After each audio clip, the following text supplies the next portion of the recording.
Hello' friends, মই কংকনা, আপোনালোকৰ singing guide. ছিংগিঙৰ লগত ৰিলেটেড আটাইতকৈ গুৰুত্বপূৰ্ণ কথাটো কি জানেনে? উশাহটো দীঘল কৰা আৰু মজবুত কৰা।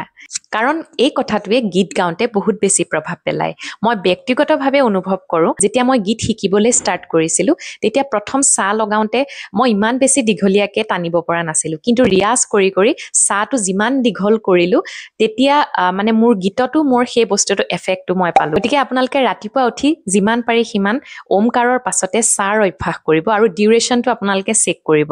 আজি আপোনালোকে যদি 30 ছেকেণ্ড গাব পাৰিছে, কাইলৈ হয়তো 31 ছেকেণ্ড আপোনালোকে অকণমান বঢ়াব ডিউৰেশ্যনটো, তাৰ পৰা 32, সেনেকৈ আপোনালোকে বঢ়াই বঢ়াই যেতিয়া 1 মাহৰ পাছত আপোনালোকে নিজে সেইটো অনুভৱ কৰিব, চাৰ ডিউৰেশ্যনটো যিমান বাঢ়ি গৈছে আপোনাৰ উশাহৰ ওপৰত কণ্ট্ৰল ধুনীয়া হ'ব।